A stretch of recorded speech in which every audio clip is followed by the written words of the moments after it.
John Schneider has never been a stranger at swinging a big trade. Could another move be in the works to bring in one of the NFL's best pass rushers? We'll be diving in here on our Monday edition of Locked On Seahawks.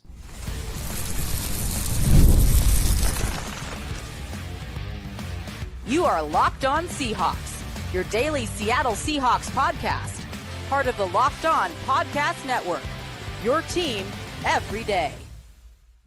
Greetings, 12. This is Corbin Smith, host of the Locked On Seahawks podcast, your daily Seahawks podcast, part of the Locked On Podcast Network, your team every day. Glad to be joined, as always, by my co-host in crime, Rob Rang, and a special thanks to all the 12s out there, whether you are tuning in from nearby Tumwater, Washington, or Reno, Nevada. We greatly appreciate each and every one of you for listening in, making Locked On Seahawks your first listen 5 days a week.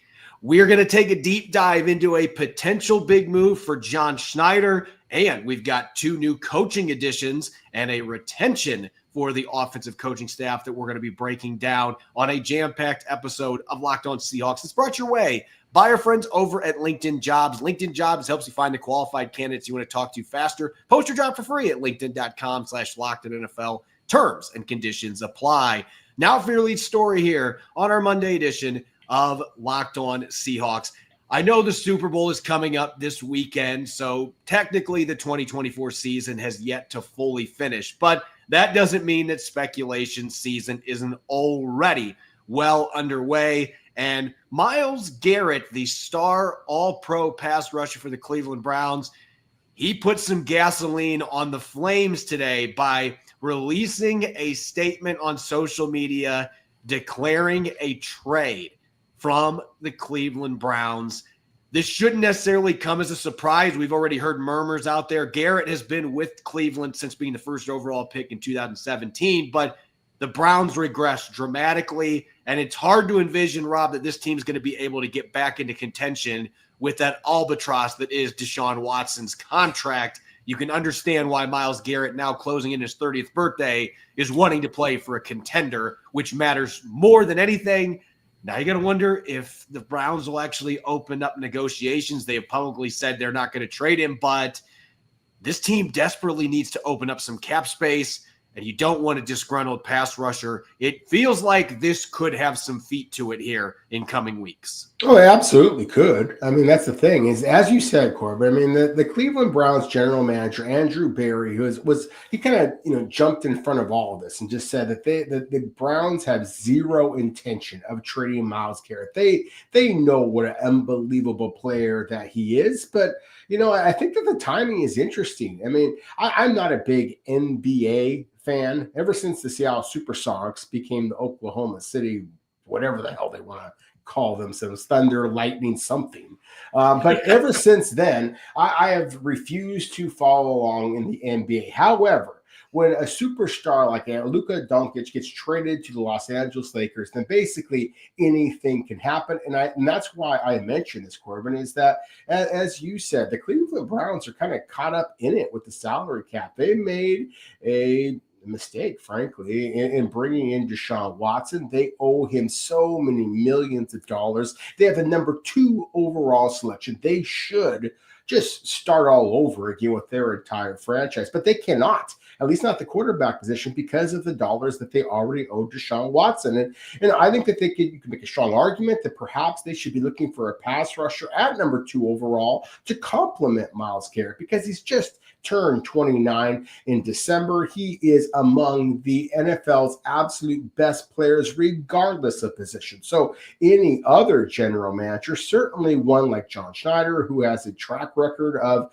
basically pursuing every single opportunity to acquire talent, I think that the Seahawks and every other NFL team out there are going to be kind of kicking the tires with the Cleveland Browns and, hey, you want to trade Myles Garrett? Sure, we are interested. And oh my goodness, can you imagine a player as good as Myles Garrett and Mike McDonald's scheme? seen. I mean, it's a fascinating possibility here. It's one that I'm sure the Seahawks are going to be exploring. And because the Browns are so kind of trapped again with the salary cap, because the Seahawks do have some assets that they might be able to move, then yes, I do think that this is a possibility. And again, a big part of it is just because of the basically earth-shattering news that was the NBA trade yesterday. And that is one of the reasons why, again, with Myles Garrett basically proclaiming, at least on his social media accounts, that he wants to be traded from the Cleveland Browns. And I think that you have to absolutely take this seriously and look into all possibilities of Myles Garrett playing somewhere other than the Cleveland Browns in 2025.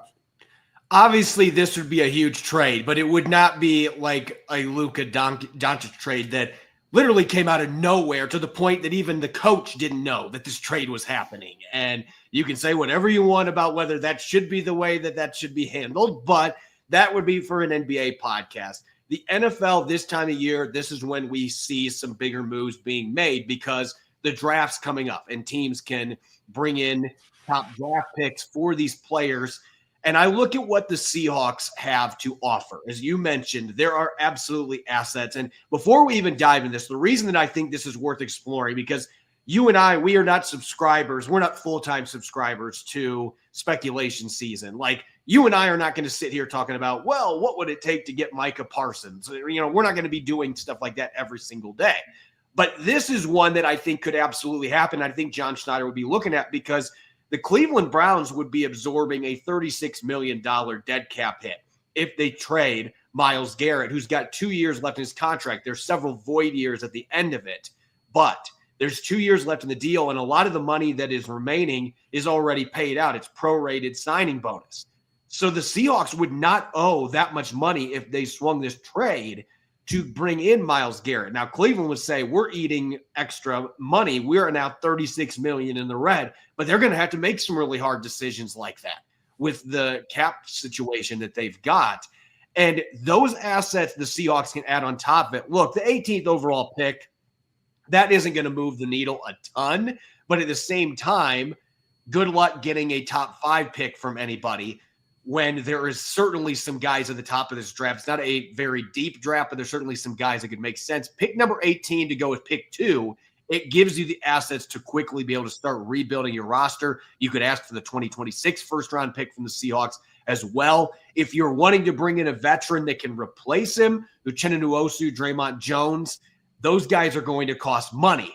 I think the name that needs thrown out here, though, Rob, is Derek Hall.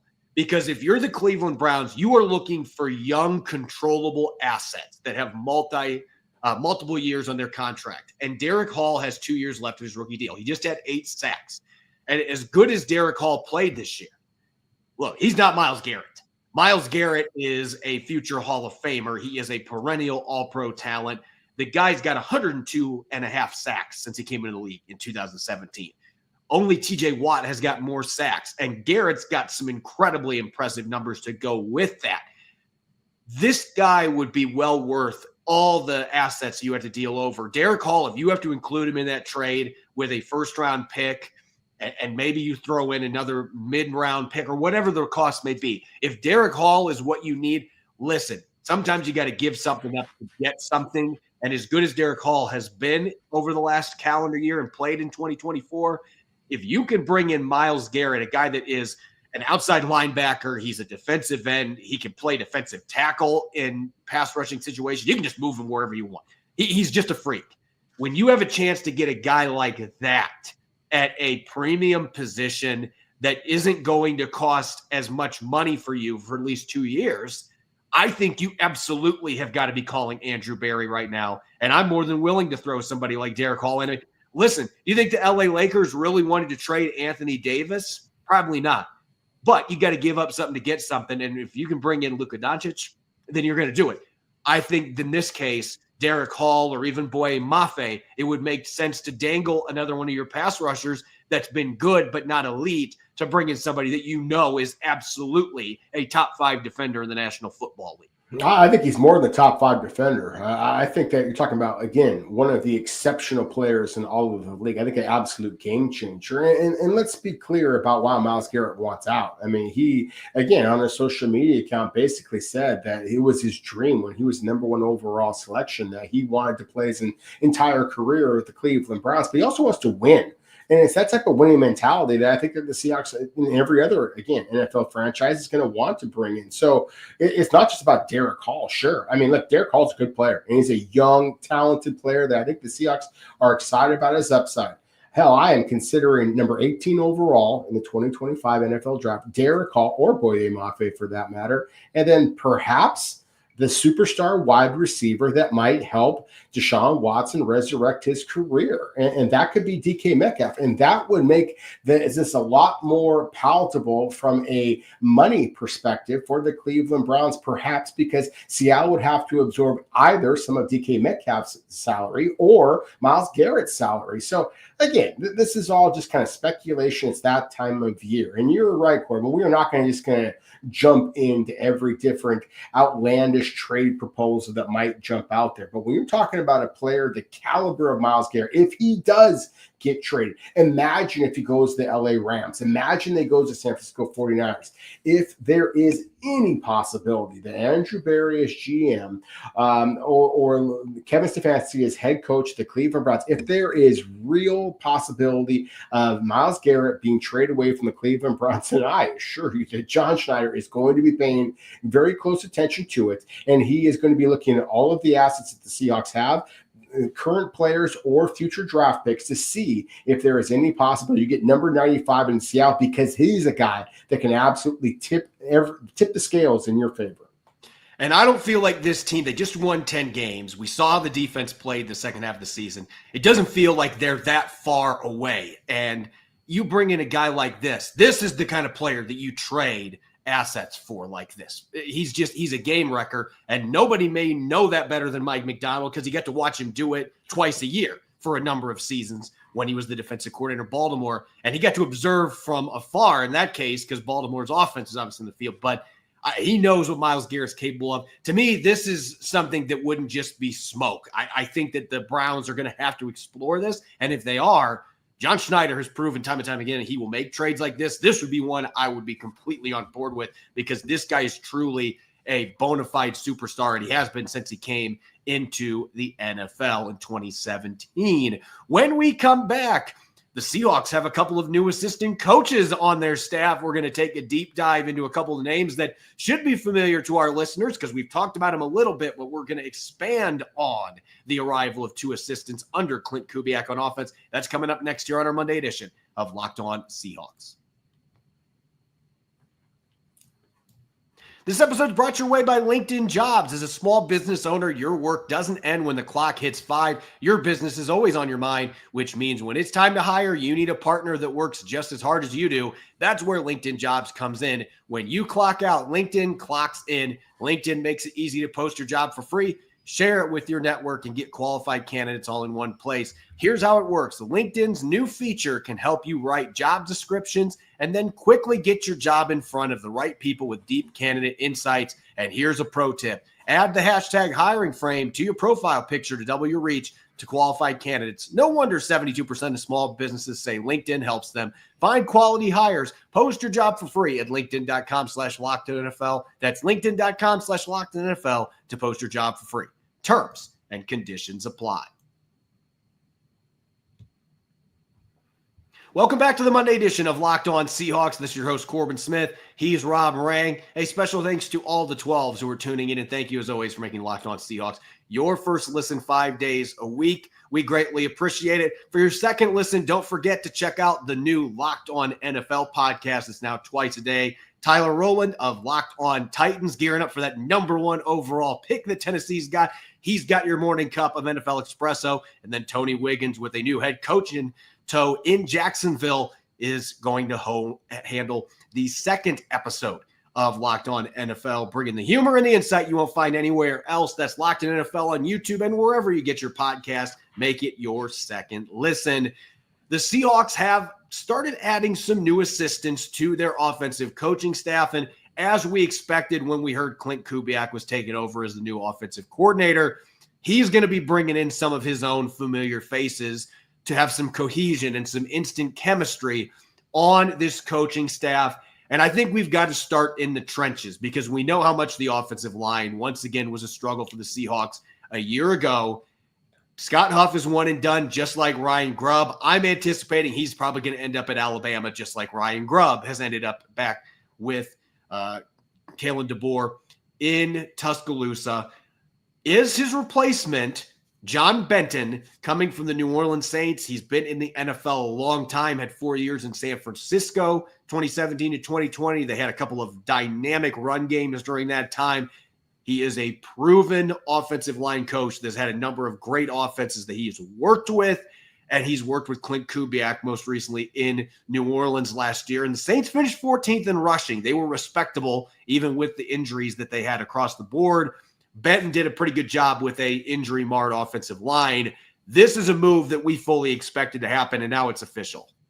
Yeah, we've talked about the possibility, as you just said. I mean, once the Seahawks made it official that Klint Kubiak was going to be their new offensive coordinator, they was basically just kind of looking at the New Orleans Saints coaching staff because, their head coach starting last year, Dennis Allen, was released halfway through the season. Darren Rizzi took over who was previously the special teams coach, took over as the head coach, and nobody from that staff has been retained to this point. New Orleans is the only team that does not yet have a head coach. There's an awful lot of talk that Kellen Moore, a former Prosser High School, Boise State star, as you well know, Corbin, is heavily rumored to be the head coach in waiting for the New Orleans Saints. Well, that leaves an awful lot of very good assistant coaches kind of just stuck in limbo waiting for this Super Bowl to end. So good for the Seahawks. They made some moves today to kind of pluck some talented coaches from New Orleans. And with Benton, you're talking about a guy who has been in the NFL for an awful long time. Look, before he was working alongside Klint Kubiak in New Orleans, he was working alongside Gary Kubiak, Klint's father, of course, with the Houston Texans. That's where he actually served the longest in his NFL tenure. I believe it was 8 years with the Texans, and they had some terrific offensive linemen, Dwayne Brown being one of them, of course, the former Seahawk as well. With Benton, you're looking at what he did last year with the New Orleans Saints, as well as what he did in Houston, and again with the San Francisco 49ers. That's where he got an awful lot of buzz because he worked with Kyle Shanahan, of course, the son of Mike Shanahan. So you are talking about a coach along the offensive line who has the experience that Mike McDonald has basically been pounding the table for. We know that he was also looking for an offensive coordinator who has some experience and knows those trees, knows the different defenses that they were going to face. But I think it's especially critical, knowing Seattle struggles along the offensive line, to hire an offensive line coach that has some blood in the game, so to speak, has been around for a while. And John Benton, has done that. And so, as you said, we talked about Benton a lot in a previous show, but to me, this is a statement about the Seahawks want some consistency along the offensive line. They also want a coach who is going to prioritize athleticism. Anybody who has looked at what the Houston Texans, the San Francisco 49ers, and most previously the New Orleans Saints took Taliesin Fuaga, an offensive tackle that's near and dear to my heart, Mount Tomah High School, Oregon State Beavers. And again, he was the New Orleans Saints first-round selection this past season, had previously played his entire college career at the right tackle position, switches over to left tackle for the Saints this year. That, to me, screams an offensive line coach who has confidence, who actually can coach and teach some principles. I think that this is a home run hire for the Seahawks. I was excited about Klint Kubiak, and part of the reason why is because I'm very excited about the addition of John Benton to the offensive line. Unfortunately, it also likely means that Scott Huff, as you said, is likely to be joining Ryan Grubb and Kalen DeBoer in Tuscaloosa next year. And it's clear that experiment bringing those guys from Washington, obviously it just didn't work out. And Klint Kubiak has not worked with Scott Huff. And what I'm seeing here in this entire hiring process, there is a continuity thing that's obviously being emphasized because, as you mentioned, Benton has coached for Gary Kubiak, the father of Klint Kubiak. He's coached with Klint Kubiak. He knows that Shanahan system inside and out. He understands how to coach the zone schemes, particularly the wide zone that the Shanahan system is known for. So that kind of hire makes a ton of sense. And another hire that was announced today that's a newcomer, and this is one that I am maybe more excited about than John Benton, just because I think Andrew Janocko is one of the rising coaches in the NFL. When you look at some of the players that he's worked with, and his resume is not perfect. There's certainly been some years where there's been some struggles, but what I love about this guy is the versatility. When you look at the resume, he spent a long time in Minnesota. He was there from 2015 to 2021. Klint Kubiak was there with him for those last 3 years. He was an offensive quality control coach. He was an assistant offensive line coach. One of those years, he was actually titled as a co-offensive line coach. He coached receivers in 2020, Justin Jefferson's rookie year. He was the receivers coach. And then 2021, when Kubiak was the offensive coordinator in Minnesota, he was the quarterback coach. So he's coached offensive linemen. He's coached receivers. He's coached quarterbacks. And you can say what you want about the development of Justin Fields, the 2 years he was in Chicago. Fields did some nice things when he was there on a team that just quite frankly didn't have very much talent. That was a difficult situation, and I thought you saw some progress there. And this past season, if you watch the Saints at the end of the year, Spencer Rattler was playing better. Not great football, but he was certainly improving as the schedule unfolded, almost knocked the Buccaneers out of the playoffs in the season finale. I like the hiring of Andrew Janocko because this guy has done offensive line at a high level. He's coached receivers at a high level. He's coached quarterbacks at a high level. Kirk Cousins had 33 touchdowns and just 7 picks the year he was the QB coach in Minnesota, working with Kubiak. So the familiarity, again, the continuity there, that is going to help ease the process of getting the Seahawks offensive players up to speed with all these guys who have the chemistry and have worked together. Yes, I think that's very well said. It is the versatility of Janocko that to me is so intriguing. I mean, the fact that he not only has been a quarterback coach, but a wide receiver coach and offensive line coach as well. He gets the big picture, and only 36 years old.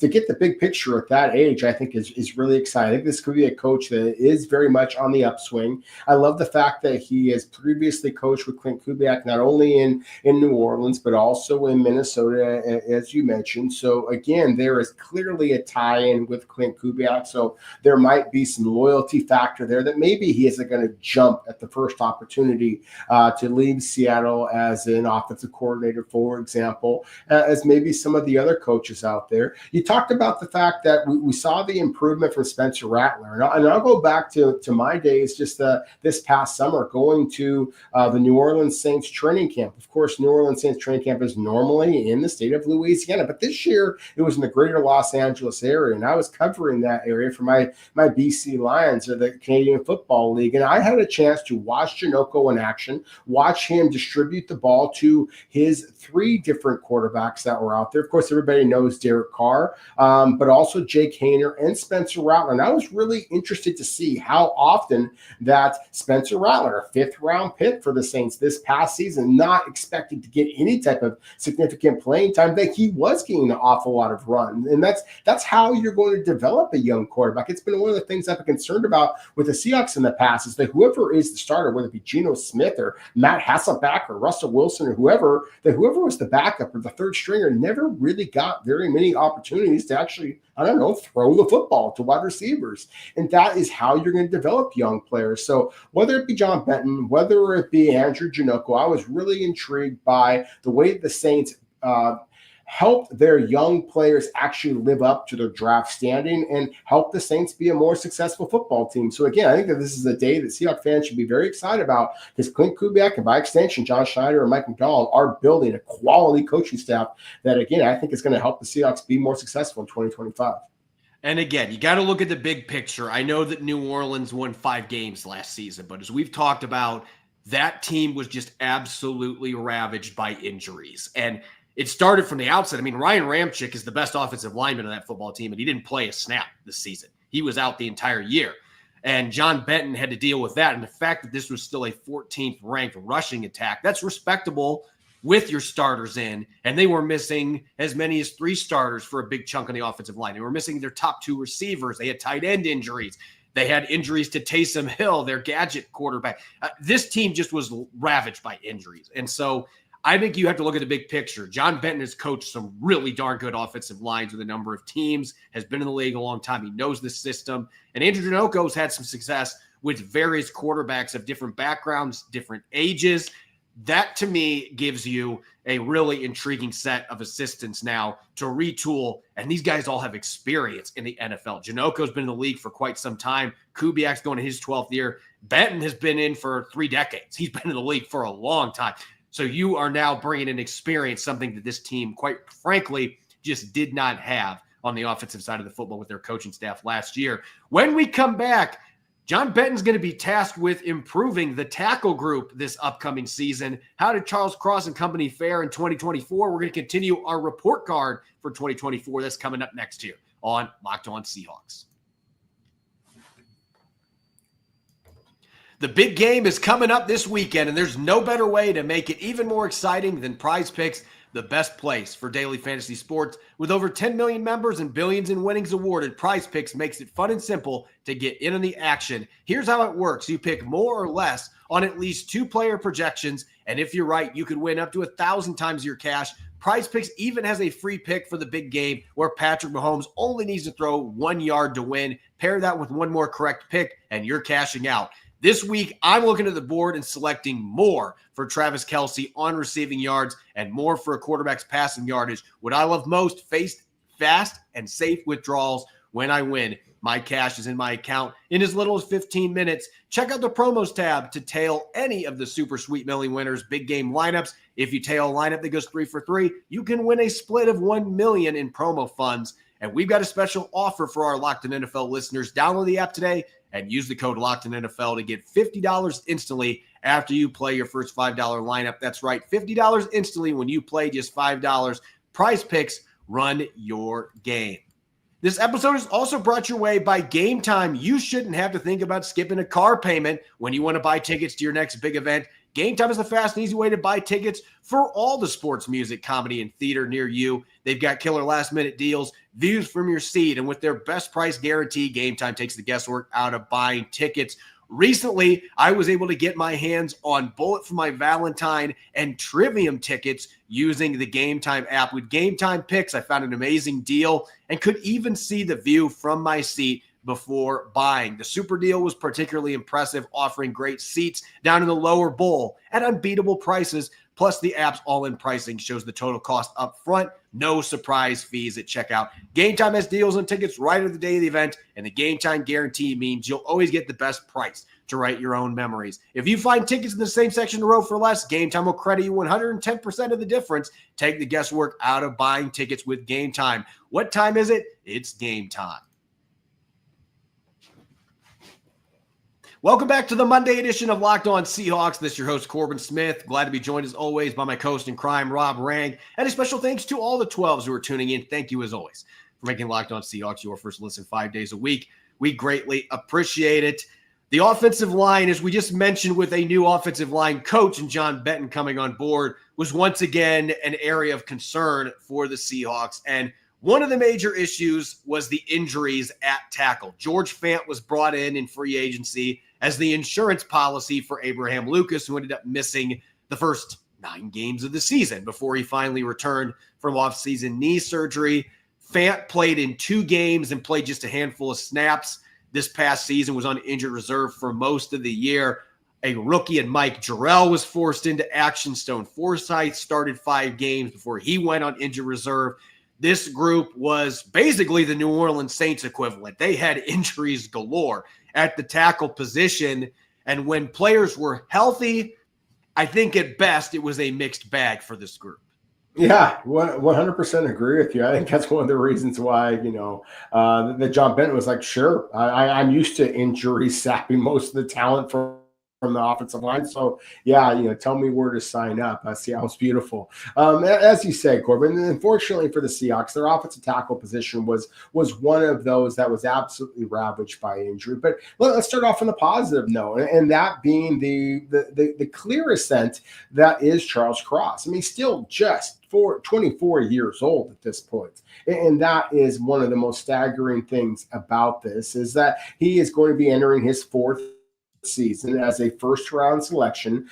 Even though he is technically at the end of his contract, Seattle, of course, can hold his rights and bring him back for upwards of $18 million guaranteed if they choose to do so. But still, that the left tackle position, for a left tackle that has the athletic ability, the youth, the durability that Charles Cross has demonstrated to this point, I think that he is a terrific fit in John Benton's system that has prioritized athletic ability and zone blocking schemes rather than just the physical power and moving people at the line of scrimmage that maybe some Seahawks fans would prefer, but that's not really, it doesn't really fit in with the talent that Seattle has on the offensive line. To me, the more fascinating conversation is going to be at the right tackle position with Abraham Lucas. As you mentioned, I mean, he struggled with injuries. I mean, he started all 16 games his rookie season after being that third-round selection from Washington State, but then started 6 2 years ago, 7 this past season. If the Seahawks are 100% confident that he is going to be okay, then sure. I think that what you already have done with Mike Jarrell, I'm really intrigued by what he might be able to offer the Seahawks. Again, John Benton has shown an ability to kind of develop young offensive linemen. But at the same time, if Abraham Lucas is not 100% ready, then I do think you have to look in this 2025 draft and start to think about what you might do. For me, I think Charles Cross is very much B+, A- type of a player who, again, his upside is through the absolute roof. Abraham Lucas, I think at this point, you got to give him a B-, C+ kind of a grade. I love the pride, the physicality, the competitiveness that he has demonstrated and coming back from the injury. At the same time, the durability speaks for itself. 13 starts over the past 2 seasons, 13 out of 34. That's the hugest problem for me for the Seahawks. It's not wide receiver. It's not quarterback. It's not coach. It's not play caller.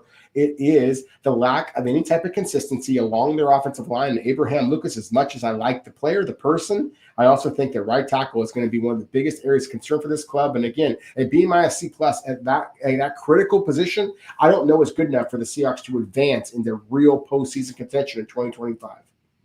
I don't know that we have ever had a wider gap for grades on a position group in the history of Locked On Seahawks. I'm giving a C- for this tackle position overall. And this is just based on film. Do I think Charles Cross made some improvements this year? Absolutely. But I am not buying the idea that this is a top 10 caliber offensive tackle like Pro Football Focus graded him out to. There were still way too many plays where he was vulnerable to power from pass rushers. He still almost gave up 50 pressures this year. He gave up 6 sacks. He had 8 penalties. His run blocking was very hit and miss. I do think this scheme is going to be a better fit for him. I do think that the pass pro as a whole, there were improvements, but it's not where you want from a top 10 pick 3 years in. I still have not seen that jump that I want to see yet. So I'm giving him a B-. I'm giving Abraham Lucas a C- because when he did play, we did see some physicality. We saw more of what we saw in his rookie season up front, but he gave up 19 pressures in just 7 games. He gave up 4 sacks. He had 6 penalties. I did not see the rookie Abraham Lucas in a lot of ways other than the physicality. The movement was decent at times, but it was inconsistent. You could tell he wasn't all the way back just yet. And when they had to play other guys, Mike Jarrell, I'm just going to give a steady seat because there were some good snaps. He was not supposed to play this year. That was a difficult draw for him. Stone Forsythe had given up 35 pressures 6 weeks into the season, easily the most in the NFL. He gets an F. He just absolutely struggled. So I think when you put all this together, C- might actually be pretty generous for this group. The injuries were a big part of it, not having George Fant. That obviously, I took that into consideration. But to me, this is still very much a positional group that could be, as you mentioned, something that the Seahawks draft early that people are not suspecting because Lucas has 1 year left in his rookie deal. Cross could, if the Seahawks don't pick up his 5th-year option, This is potentially a position group that could have some major turns coming up here in the near future. You need to see a big jump from Cross. I think Benton can get it out of him. Lucas, we just got to see him come into camp fully healthy. The good news is that looks to be where he's trending going into the season. But I think that this is maybe the biggest gap, like an entire full letter grade here. But I think that, we can both make our cases here. I just felt like Charles Cross had a good but not great season. I did not see that huge jump that we're seeing reflected on PFF grades. No, I didn't see that jump either. I've basically been very critical of Charles Cross ever since the selection was made. I mean, he was selected from an air raid system, much due respect to the late great, Mike Leach. But at the same time, I also have always questioned Charles Cross in terms of his run blocking. I mean, there's a reason why he's got the nickname Sweet Feet, because he has got sweet feet. He is very athletic. He just doesn't use his hands as physically, as powerfully, as aggressively as I would like. But again, I think that's the beauty of the zone blocking system. You're basically trying to beat a guy to a spot, be able to cut him off, eliminate any kind of backside pursuit. I think that really fits in well with Charles Cross. And so, again, the age is a huge factor for me. That carrot that's dangling ahead of him. You want that guaranteed fifth-year rookie contract, then you've got to play very well. Of course, John Schneider has not done that very often, using that fifth-year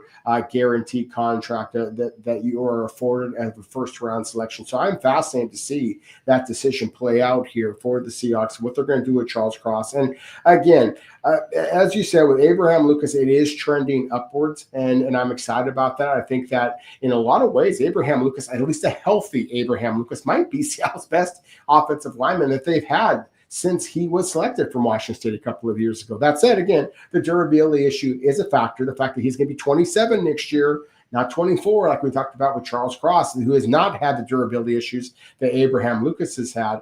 That is a huge factor here. I do really, really like this 2025 draft class in terms of offensive tackles. So I think this could be another position that Seattle could be looking to take advantage of this year. And as you mentioned, with Mike Terrell, it was basically just a tough draw for him to get onto the field as early as he did. I do think it's going to be better for it in the long run. He has the athleticism, again, to very much fit in with the new system. And then with Stone Forsythe, look, I think at this point, he is a free agent. George Fant as well. That I think that Seattle is likely to be moving on from those two veterans, allow them to see if they can catch on with somebody else, because what they have done for the Seahawks at this point basically is, I don't think it's going to be good enough to move Seattle to the future. As always, you can follow me on X and Blue Sky at Corbin Smith NFL. You can follow Rob at Rob Rang. Make sure to subscribe to Locked On Seahawks on YouTube and wherever you listen to your podcast to ensure you don't miss a single episode. When we come back tomorrow, we're going to have a special guest that is going to take a deep dive into all three of the Seahawks' new coaches coming from New Orleans. Plus, we're going to be taking a look at the guard position, sliding inside, continuing to talk offensive linemen as we start to wrap up our final report cards. Make sure that you're listening in and enjoy the rest of your Monday night. Go Hawks.